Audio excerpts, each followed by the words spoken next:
Saludos hermanos y hermanas, qué alegría, qué gozo poder estar nuevamente con ustedes.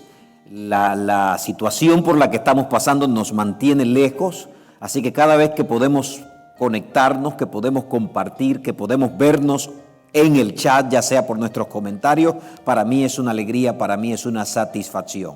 Yo estoy contento de que tú estás allí, listo para escuchar el mensaje, pero también quiero pedirte que comparta nuestro link, que comparta estos mensajes con otros. Es una manera de hacer misión, de hacer obra misionera, de llevar estos mensajes de esperanza a otras personas. Quiero enviar un saludo especial a toda nuestra feligresía, a todos nuestros hermanos y hermanas que han estado siguiéndonos paso a paso. Si sabe de algún miembro de iglesia o algún hermano de iglesia o algún amigo de la iglesia que con regularidad estaba con nosotros pero no está conectado, revisa, llámalo, averigua, ponlo en contacto con nuestros mensajes, con la palabra, con nuestros cultos. Busca la manera de que no quede desconectado, de que no quede fuera. Haz todo lo posible. Quiero hoy darte algunos anuncios y al mismo tiempo hacerte algunas invitaciones. Número 1, mantengamos nuestra rigurosidad con lo que tiene que ver con el COVID-19. Si ayer fuimos cuidadosos, hay que hacer hoy más. El número de contagiados es muy superior al que teníamos un mes atrás. La Florida ya hace rato que superó los 400,000 casos. Vamos ya pasando prácticamente los 450,000 casos. Eso significa que donde tú menos te lo imaginas hay un infectado, hay una persona con esta enfermedad. Aparte de que algunos analistas o centros de análisis dicen que la cantidad de infectados puede ser de 6 a 10 veces más que la que se ha publicado o la que se ha descubierto. Eso significa que en nuestro estado podemos tener entre 3 o 4 millones de infectados si este estudio es real. Así que donde tú menos piensas hay una persona infectada. A veces viene el nieto que está sano, que se siente sano y abraza al abuelo, pero le deja la enfermedad al abuelo porque a veces el nieto no sabe que está enfermo y deja al abuelo enfermo. Ahora mismo tenemos la hermana Susana, la hermana Susi. No sé si sabes de quién te estoy hablando, pero es una miembro de nuestra iglesia. La hermana Susi está en estado grave, está entubada, sin conocimiento por esta enfermedad. Su esposo, el hermano José Torres, está ahora mismo en el hospital. Gracias a Dios está estable, pero está con neumonía ahora mismo, está con problemas de pulmones y con un respirador. Así que también tenemos que orar por ellos para que Dios pueda sostenerlo. Otros más están enfermos. A menudo nos llegan nuevas informaciones. Tenemos hijos de hermanos que están enfermos, hijas de hermanas que están enfermos, pasando por esta situación. El lunes pasado pedí oración por el pastor Demetrio. Yo quiero pedirte que oremos por el pastor Demetrio. El pastor Demetrio Hernández sirvió a la iglesia por más de 50 años.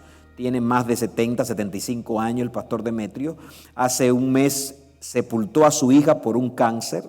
El cáncer le apareció y en menos de un mes ya la estaba sepultando, su hija de 48 años. Parece ser, de alguna manera, no sabemos si en el mismo funeral la familia de Demetrio se infectó, varios en la familia tienen el COVID y él, el pastor Demetrio, está entubado, también en estado de gravedad.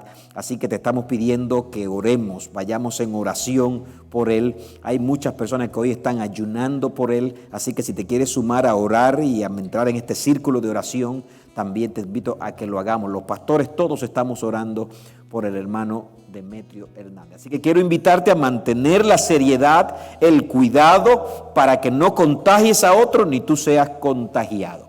Por otro lado, ya viene nuestra campaña Conectados. Este sábado a las 6 de la tarde empieza nuestra campaña del 1 al 8 de agosto. Los dos sábados, sábado 1 y sábado 8, la campaña será a las 6 de la tarde. Los días de semana, de domingo a viernes, la campaña será a las 8 de la noche. Así que conéctate, hermano, conecta a un amigo. El plan es que cada uno de nosotros podamos conectar a dos.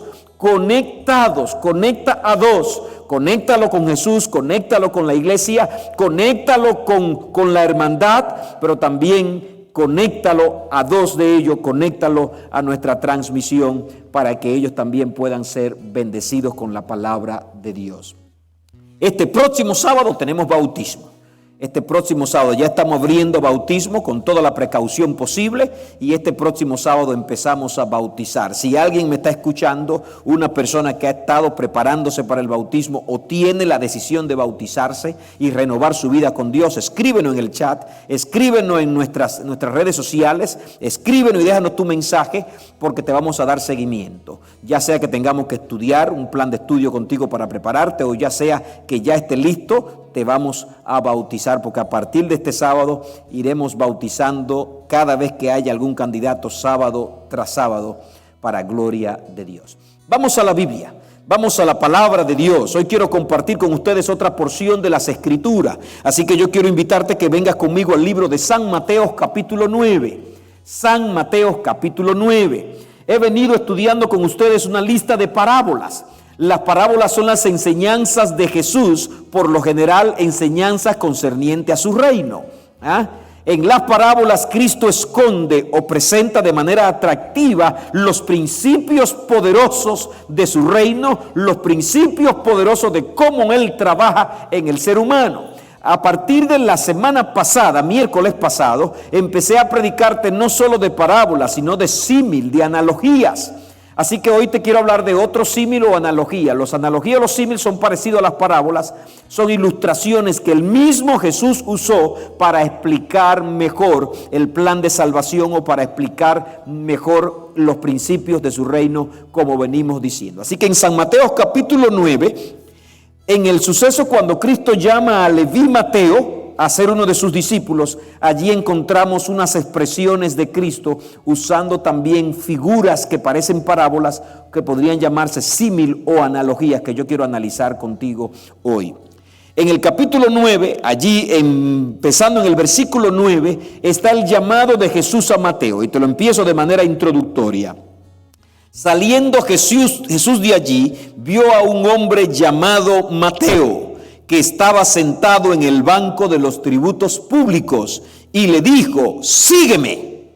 Él se levantó y lo siguió. Está hablando de Leví Mateo, este seguidor de Jesús, que era un cobrador de impuestos, que era un publicano, que a la vista de los judíos era un hombre despreciable, porque había puesto el dinero y los bienes materiales por encima de sus principios, por encima de su nación. Muchos de estos publicanos eran acusados de robo, de ser ladrones, porque tendían a cobrar de más para ellos quedarse con este dinero extra. La Biblia no da detalles si Mateo era o no era un ladrón, pero sí dice que era un publicano, suficiente para ser despreciados por todos, porque había traicionado su patria para unirse al enemigo y junto al enemigo presionar y poner más cargas sobre su propia nación, sobre sus propios compatriotas. Cristo ahora viene donde Mateo está trabajando y le hace un llamado: Leví, sígueme. A la vista de la gente, Leví, Mateo, no era digno de este llamado. Nadie es digno, ninguna persona es digna. Todo aquel que ha sido llamado por Jesús no es llamado por lo que Él es llamado por lo que es Dios. Dios es bueno, Dios es misericordioso, Dios es amor. De manera que si tú eres parte de la iglesia de Cristo, no es porque tú eres el mejor del barrio, el mejor de tu familia o el mejor de la casa. Es porque la gracia de Dios se extendió hasta ti y Dios te ha llamado y tú aceptaste. Si hay algún mérito en ti es que tú hayas aceptado, no más. Pero la gracia de Dios se manifestó.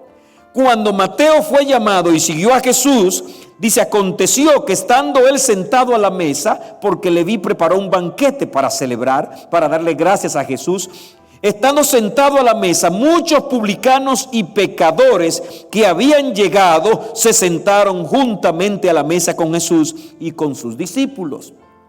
Mateo organizó una fiesta, organizó un momento maravilloso y trajo a otros colegas publicanos y a otros seres que aquí los llama publicanos y pecadores, es decir, gente que se sabía a las claras que no estaban bien, gente que de lejos usted podía mirar que no eran gente buena, eran gente pecadoras. Mateo los trajo, y qué lindo que Jesús aceptó esta invitación y que Cristo aceptó estar con esta gente, y qué lindo que Jesús se sentó con ellos allí. Como predicábamos el sábado pasado, nosotros somos la sal de la tierra y aprendimos que tú como sal no va a bendecir a otros lejos, sino que tiene que acercarte. Jesús, que es la luz del mundo, la sal de la tierra en esencia, no rechazó a esta gente, se quedó con ellos allí reunidos, se sentó con ellos en la mesa y empezó a enseñarles, empezó a tratar con ellos. Pero dice el versículo 11, San Mateo capítulo 9, cuando vieron esto los fariseos, dijeron a los discípulos: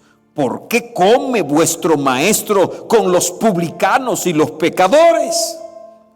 ¿Por qué vuestro maestro se junta con esta gente? ¿Por qué vuestro maestro come con esta gente? ¿Por qué está socializando con esta gente? Oh, qué contradictorio, o qué contradictorios son los pensamientos de los hombres a los pensamientos de Dios. Qué diferentes son. El mismo Jesús que dijo: vosotros sois la sal de la tierra, él mismo fue el ejemplo, acercándose a las personas y tratando de transformarla, de permearlos, de tocarlos y ponerle sentido a su vida, como lo estaba haciendo con Mateo. Cuando los fariseos dijeron eso, entonces Cristo es quien aparece ahora dando respuesta. Ya sea que los fariseos estuvieran en el entorno, o ya sea que esta pregunta haya ocurrido después que pasó el banquete, no sabemos. Ahora Jesús le responde. Al oír esto, Jesús les dijo: los sanos no tienen necesidad de médicos. Y aquí está la figura, aquí está la analogía que tomamos hoy para compartir. Los sanos no tienen necesidad de médico, dijo Jesús, sino los enfermos. Y pues y aprended lo que significa misericordia quiero y no sacrificio, porque no he venido a llamar justos, sino pecadores al arrepentimiento. Siempre que participo de estos mensajes te regalo 3 puntos. Hoy no voy a fabricar yo los 3 puntos del contenido, los 3 puntos ya están dados.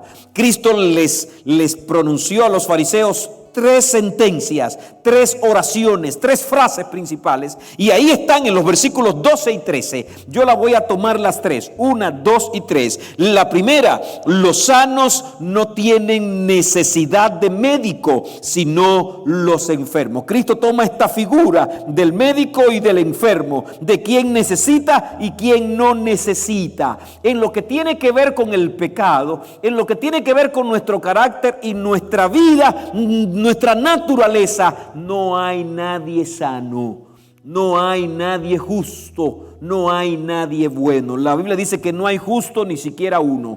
La Biblia dice que de la planta de los pies a la mollera de nuestra cabeza no hay cosa sana, todos estamos enfermos. La Biblia dice que nadie es bueno, solo Dios es bueno. De manera que cuando aquí dice los sanos no tienen necesidad de médico, pareciera que Jesús está diciendo que hay algunos que están sanos y otros no. No, eso no es lo que Jesús está diciendo. Más bien Jesús está diciendo: hay algunos que entienden que están enfermos, mientras que hay otros que, estando enfermos, se cree que están sanos.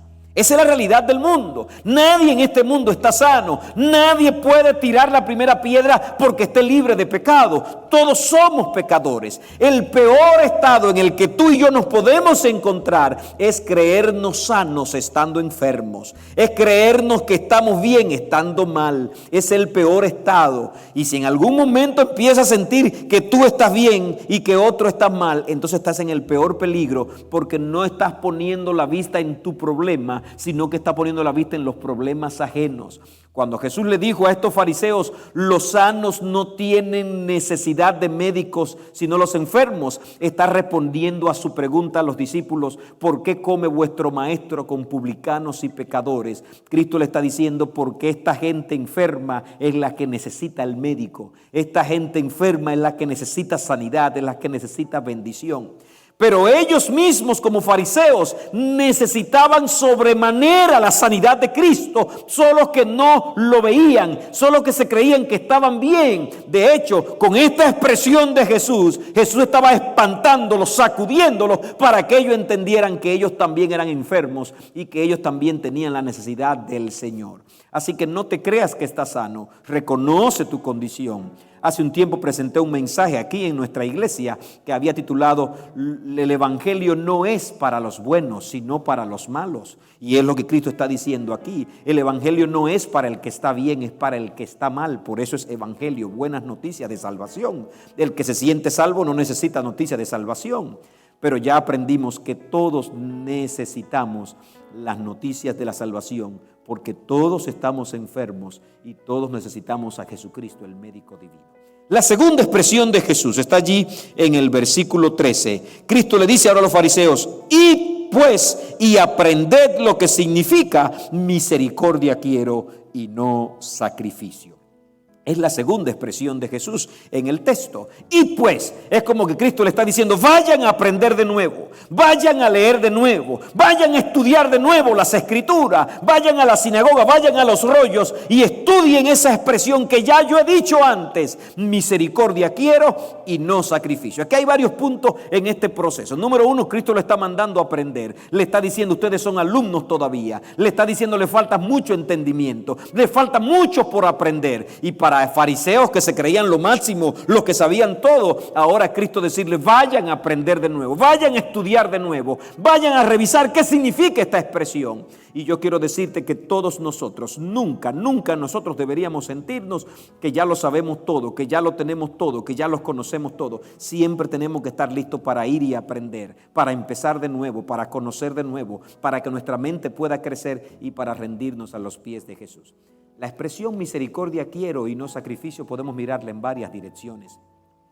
Esta expresión el mismo Dios se le había dicho al pueblo de Israel en los tiempos del profeta Oseas. Tú lee Oseas capítulo 6, versículo 6 y va a encontrar a Dios diciéndole al pueblo, a Israel, a Efraín, como se le llama a Israel: misericordia quiero y no sacrificio. El problema era que el pueblo de Israel en los tiempos de Oseas era un pueblo adúltero en lo que tiene que ver con Dios. Era un pueblo que deshonraba a Dios, que se iba tras los ídolos. De hecho, en la Biblia, Efraín o Israel es nombrado como una nación detrás de la idolatría. Le pegaban adulterio a Dios en el tema de la adoración. Y luego querían resolver todo eso con sacrificios. Luego querían resolver todo eso haciendo altares y trayendo las ofrendas y los sacrificios.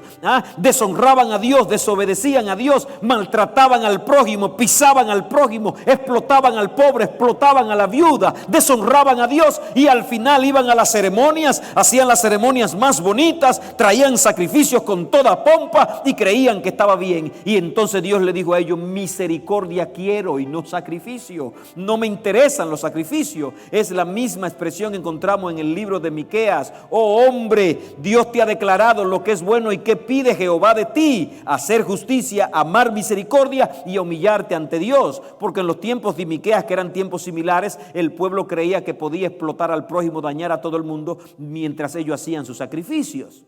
Por eso Dios dice: misericordia quiero y no sacrificio. Y ahora estos fariseos que vienen a cuestionar a Jesús eran expertos en los sacrificios, eran expertos en los rituales, eran expertos en las ceremonias. No fallaban el culto, no fallaban el ayuno, no fallaban ningún sacrificio, ninguna ofrenda. Iban al altar, sacrificaban el cordero, llevaban el sacrificio al santuario. Todo lo hacían, pero no tenían misericordia. Eran carentes de la gracia, eran carentes de misericordia para con el prójimo. Y Jesús va y le dice: vayan y aprendan qué quiere decir la expresión misericordia quiero y no sacrificio. También esta expresión podríamos verla en otra dirección, en el contexto de la salvación, en el contexto de la redención del hombre. Están los que saben que han sido salvados por misericordia de Dios, pero también están los que creen que se salvan por sus propios sacrificios o por sus propios esfuerzos. Y Dios está diciendo: no, misericordia quiero y no sacrificio. Tú debes saber que si la salvación te alcanzó, no es por todos los sacrificios, ceremonias y rituales que tú puedes hacer. Si la salvación te ha alcanzado, es por las misericordias de Dios, es por la gracia de Dios, es por el poder de Dios que ha sido alcanzado, no por ninguna otra cosa. Así que alaba al Señor y dale gracias porque ha sido alcanzado por su misericordia. Pero ahora puedo invertir esta expresión. Dios quiere que con tu prójimo te comporte también como misericordioso. La Biblia dice que el que provee misericordia también alcanzará misericordia. No debes tratar al otro como lo trataría una persona que solo piensa en rituales, sacrificios y en procesiones y en cosas agresivas creyendo que te va a ganar la salvación. Debes tratar al otro también con misericordia. Esta fue la segunda expresión de Jesús. La primera: los sanos no tienen necesidad de médicos sino los enfermos. Y la segunda, id pues y aprended lo que quiere decir, misericordia quiero y no sacrificio. La última expresión es, en resumen, la idea central que Cristo quiere darle a sus oyentes en este momento. Está al final del verso 13, porque no he venido a llamar justos, sino pecadores al arrepentimiento. Con esta expresión Cristo dejó el tema zanjado y le dejó claro lo que le estaba diciendo. Ya no le habló en figura, ya no le citó el Antiguo Testamento, sino que le dijo: mi misión, a lo que yo he venido, fue a llamar no a justos, sino a pecadores para que vengan al arrepentimiento. Es casi la misma expresión anterior. Los sanos no tienen necesidad de médicos, sino los enfermos. Nadie es justo. Cristo dijo: no vine a llamar justos, nadie es justo. Él dijo: no hay justo ni siquiera uno. Pero hay personas que se creen justos, como los fariseos en ese momento. Y Cristo dijo: yo no vine a llamar justos, yo vine a llamar pecadores al arrepentimiento. Y eso es la iglesia. La iglesia no es el lugar de gente santa. La iglesia no es el lugar de gente sana. La iglesia es el lugar de enfermos que reconocen que necesitan al médico y han venido detrás del médico divino. La iglesia no es el lugar de gente santa y justa. La iglesia es el lugar de pecadores arrepentidos, de personas que se han dejado alcanzar por la gracia de Cristo. La iglesia es el lugar donde llegan las personas que, habiendo vivido una vida de pecado y en el pecado, la gracia de Cristo los ha alcanzado, han llegado al arrepentimiento, le duele su vida pasada y ahora vienen a caminar en el camino de la santidad, en el camino del Señor. Eso no significa que no pueden fallar y equivocarse, pero ellos se aferran cada día de la gracia del Señor, de su misericordia. Y para esas personas es que Cristo vino, para esas personas, por esas personas es por quienes Jesús está intercediendo, y a esas personas es a quienes Jesús viene a buscar. Ahí está el tema de hoy, el regalo que la palabra de Dios nos deja hoy. Y todas las expresiones de Cristo se ilustran cuando vino y se presentó frente a Leví Mateo, un hombre indigno, un hombre rechazado, un hombre pecador, un hombre que había amado el dinero más que servir al prójimo, un hombre con todas las cualidades negativas, pero un pecador a quien Cristo lo estaba llamando al arrepentimiento. Y le dijo: Leví, sígueme. Y Leví, arrepentido, entregando su vida a Cristo, se levantó y lo siguió. Y gracias al mismo Leví, hoy podemos estudiar el Evangelio según San Mateo, porque fue un ser humano transformado. Yo espero que esa haya sido tu experiencia, que el Señor te haya llamado en cualquier circunstancia o en cualquier rincón de tu vida, el Señor te haya sacado, te haya llamado, y tú con corazón arrepentido, con corazón decidido, te hayas entregado a Él y hayas sido alcanzado por la transformación y por la gracia del Señor. Que Dios te bendiga, que Dios te guarde, y si has sido alcanzado por esta misericordia, también tú y yo podamos extender esa misericordia a los demás, porque lo que hemos recibido de gracia también debemos darlo de manera gratuita o de gracia. Vamos a orar.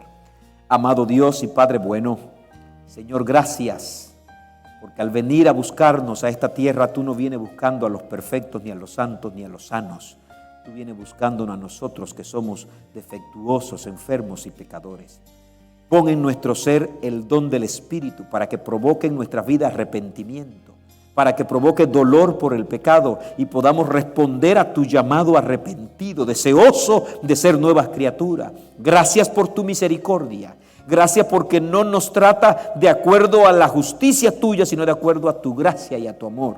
Pero ayúdanos ahora a vivir a la altura de tu justicia y tu gracia. Gracias, Señor, en el nombre de Jesús. Amén. Amados, que Dios los bendiga, Dios los guarde y nos vemos en la próxima entrega.